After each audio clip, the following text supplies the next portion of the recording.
Ya teman-teman, kembali lagi sama saya dan di sini saya merakit PC lagi dan juga PC yang sudah ada di sini. Sangat berbeda seperti pada umumnya untuk casing yang ada di sini. Kalau yang ini dia itu memanjang ke depan, bukan tinggi ke atas. Dan di sini satu merakit PC cuma iseng-iseng aja. Yang bertemakan bisa dibilang ini PC gaming live streaming lah. Yang dimana saya menggunakan Core i5 Gen 12 dan juga RX 6600 XT yang ada di sini. Dan di sini penampakan PC-nya dengan harga 15.280.000. Tinggi banget ya, di 15 jutaan. Apakah worth it atau tidak seperti contoh yang ada di sini? Ini yang seperti itu. Sebelum saya jelaskan apa saja spesifikasi yang ada di sini dan juga mereviewnya, seperti biasa dari segi gamingnya, jangan lupa klik subscribe dan teman-teman bacakan bawah tuh ya. Tinggal diklik seperti itu. Di sini yang pertama, saya menggunakan Core i5 Gen 12 tapi yang tray ya. Di sini kan boxnya cuma Gen 10 sih. Ini cuma pajangan aja. Sama-sama Core i5, cuma beda di generasi aja. Tapi ya saya pakai di sini, saya menggunakan Core i5 Gen 12 12400F yang tray, yang lebih murah lah dengan harga 2.450.000. Kalau yang box sekitar 2,8. Jadi saya memilih yang lebih murah aja, yang tray 2450.000, 6 core 12 thread, udah sangat cukup sekali apalagi di tahun 2022 di Gen 12. Dan selanjutnya saya menggunakan ini Oppo-nya.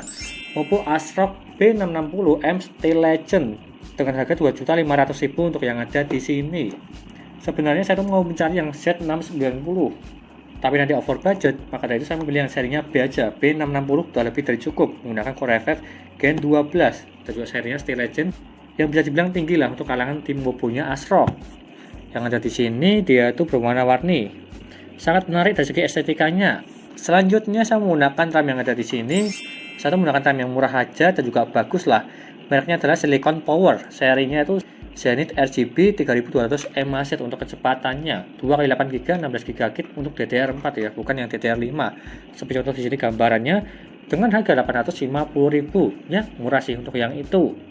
Selanjutnya saya menggunakan ini VGA-nya, VGA RX 6600 XT, mereknya ASRock yang serinya Phantom Gaming. Ini yang paling tinggi sih kalau nggak salah di serinya ASRock, di kalangan GPU ASRock, dengan harga 5 juta untuk saat ini. Bisa dibilang emang agak over budget di serinya aja. Tetapi kalau ingin yang lebih murah, silahkan cari aja yang merek lainnya, yang serinya biasa juga. Sekitar di 3 jutaan, jadinya lebih menghemat 1,5 juta, kurang lebihnya seperti itu dari segi perakitan yang ada di sini. Dan juga dari segi performanya, RX 6600 XT itu di atasnya RTX 3060, jadinya bagus sih untuk gaming maupun live streaming.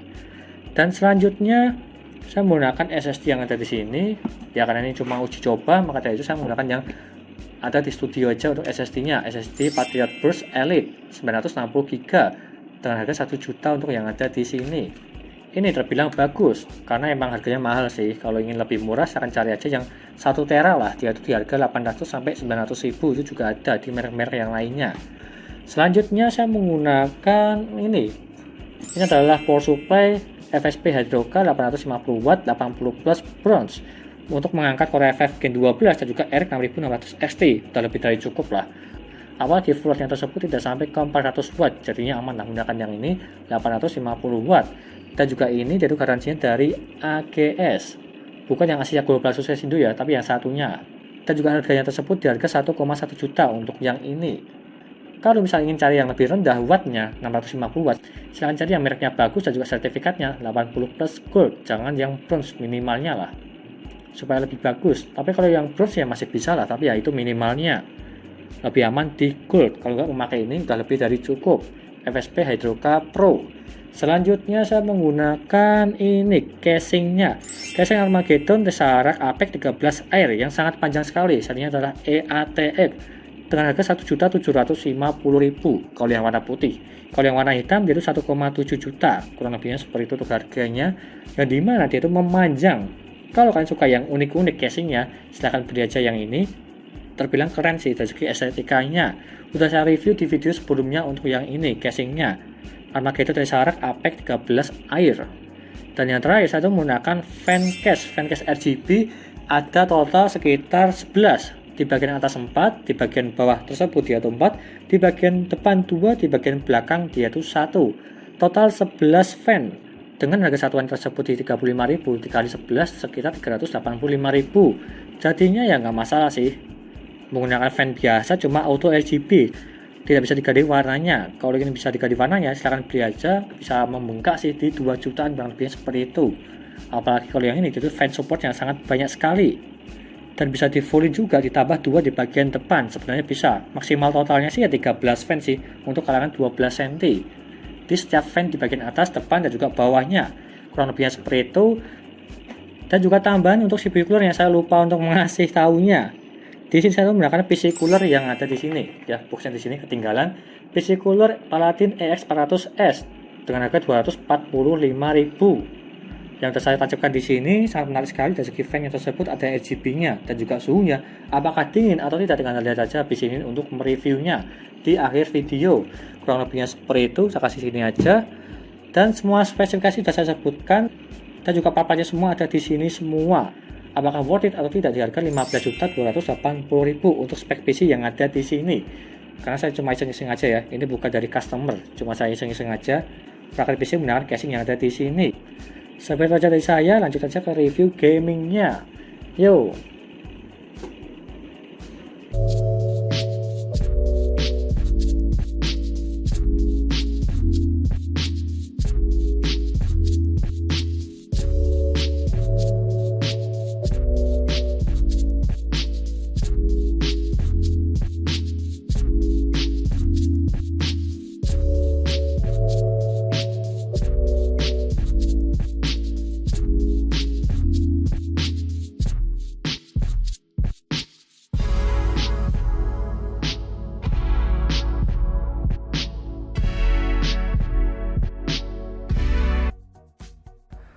Lanjut yang pertama dari segi booting Windows-nya, yang dimana saya menggunakan SSD Patriot.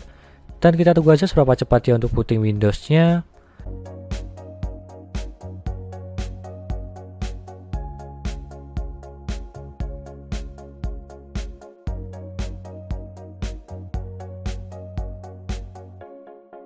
Dan dia mendapatkan 19 detik, terbilang cepat kalau yang ini.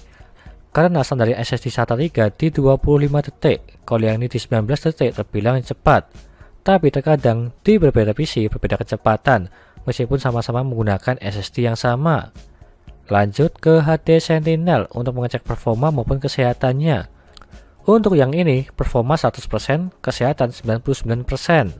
Masih terbilang aman lah untuk yang ini. Masih di angka 90-an. Dan juga suhunya 40 derajat, terbilang standar SSD SATA 3, kebanyakan seperti itu di 40 derajat. Lanjut ke Crystal Disk Mark untuk mengecek kecepatan dari segi SSD Patriotnya. Untuk membacanya mendapatkan 539 dan juga menulisnya 444. Dan jika kita bandingkan dari yang ada di websitenya, dia itu up-to-nya 450/320, dia itu melebihi semua dari segi membaca maupun menulisnya. Bisa dibilang ini bagus, meskipun standar datanya tersebut dia itu kecil di websitenya. Yang penting realitanya dia itu kencang, di atas 500 membacanya dan juga menulisnya di atas 400. Lanjut ke HW monitor untuk mengecek suhu, yang dimana saya menggunakan Paladin EX400S untuk mendinginkan Core i5 Gen 12. Untuk minimal yang mendapatkan 33 derajat, terbilang dingin kalau yang ini. Dan juga maksimalnya di 63 derajat juga samalah, terbilang dingin. Yang dimana untuk minimalnya saya cuma diem aja di desktop tidak ngapa-ngapain, dia mentok paling bawah di 33 derajat. Dan juga maksimalnya saya tes di Geekbench R15 5 kali berturut-turut. Tadi yang mentok di 63 derajat, terbilang rekomen kalau yang ini CPU coolernya. PC cooler Paladin EX400S dengan harga murah di harga 200 ribuan. Lanjut ke Geekbench R15.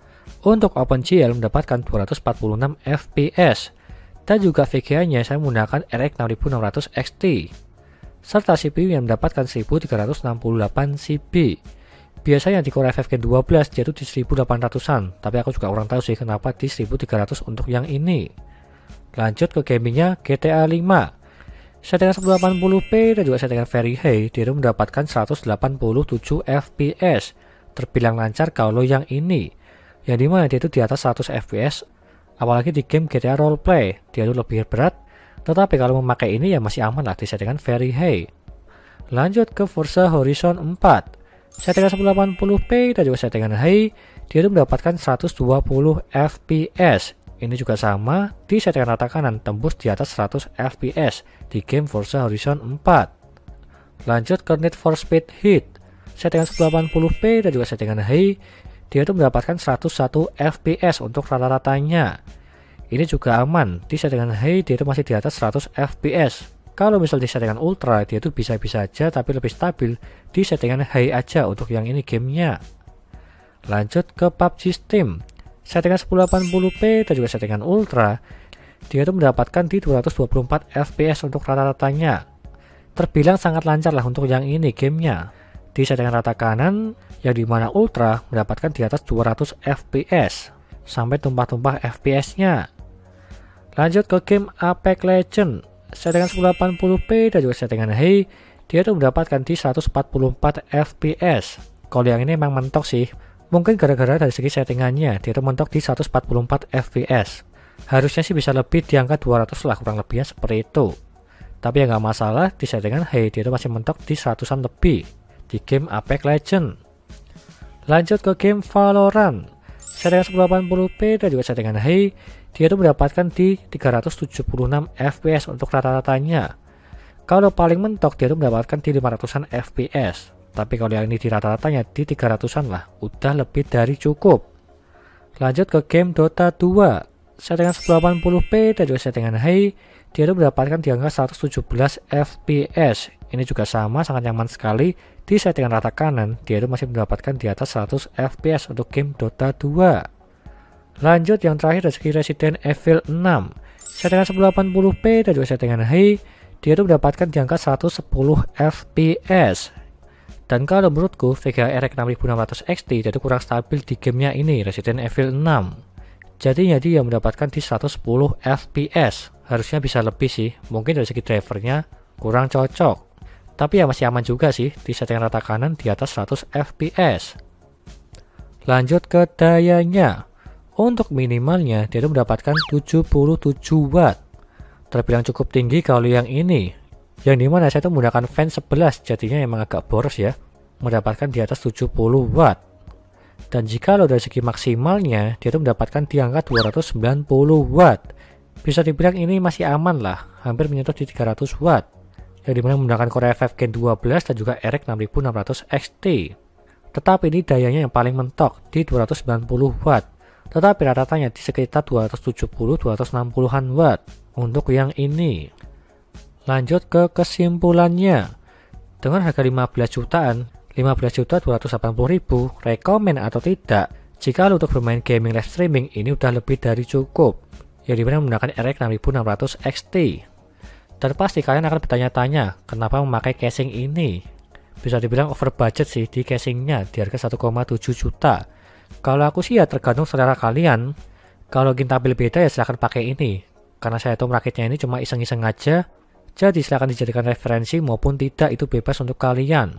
Dan juga performanya juga gahar. Menggunakan Core i5 Gen 12 dan juga RX 6600 XT. Dan bisa lebih murah lagi jika lo memakai RX 6600 XT yang serinya biasa. Bisa menghemat sampai 1,5 juta lah, kurang lebihnya seperti itu di rakitan yang ini. Dan semua listnya ada di sini dan juga semua linknya ada di deskripsi. Tinggal Anda beli aja jika lo kalian berminat untuk part-partnya yang ada di sini. Sekian dari saya, terima kasih sudah menonton dan juga jangan lupa like dan subscribe. Dan nantikan video lainnya mengenai rakit PC Intel maupun AMD gaming maupun editing. Dan juga jangan lupa share teman-teman kalian yang ingin rakit PC. Dan terima kasih sudah menonton.